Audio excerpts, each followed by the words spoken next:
សម្ដេចតេជោហ៊ុនសែនបញ្ជាឲ្យកងកម្លាំងប្រដាប់អាវុធគ្រប់ប្រភេទត្រូវវាយគ្រប់ចំណុចដែលខ្មាំងវាយចូល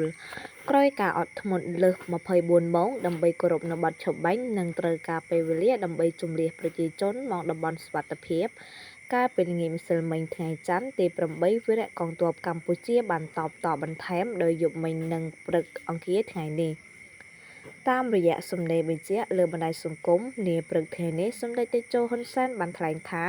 តាមនាយករដ្ឋមន្ត្រីថៃអនុทิនបានប្រកាសថានឹងប្រើកម្លាំងវាយយក11ចំណុចដែលយើងមិនច្បាស់ថា11ចំណុចនេះនៅកន្លែងណាខ្លះនោះទេ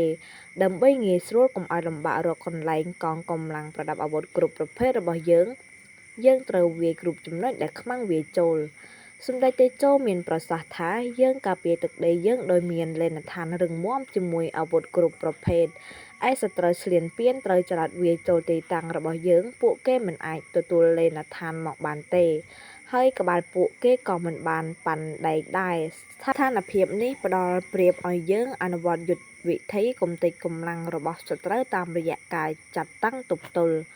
សម្ដេចតេជោបានបញ្ជាក់ថាសម្រាប់មេទ័ពថៃប្រកាសថាដើម្បីសន្តិសុខប្រជាជនថៃត្រូវបំផ្លាញសមត្ថភាពកម្លាំងការពារជាតិរបស់កម្ពុជាសម្រាប់រយៈពេលវែង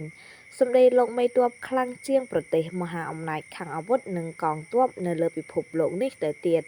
សម្ដេចតេជោបានថ្លែងសង្កត់ធ្ងន់ថាយើងពិតជាមិនអង្គុយអោបដៃឲ្យអស់លោកបំផ្លាញតាមចិត្តចង់របស់អស់លោកនោះទេ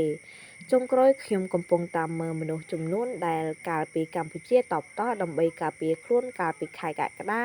ពួកគេបានចោទយើងថាល្មមសង្គ្រាមពេលយើងអត់ធ្មត់គ្រប់បាត់ឈប់បាញ់និងចង់ដោះស្រាយបញ្ហាដោយសន្តិវិធីគេចោទយើងថា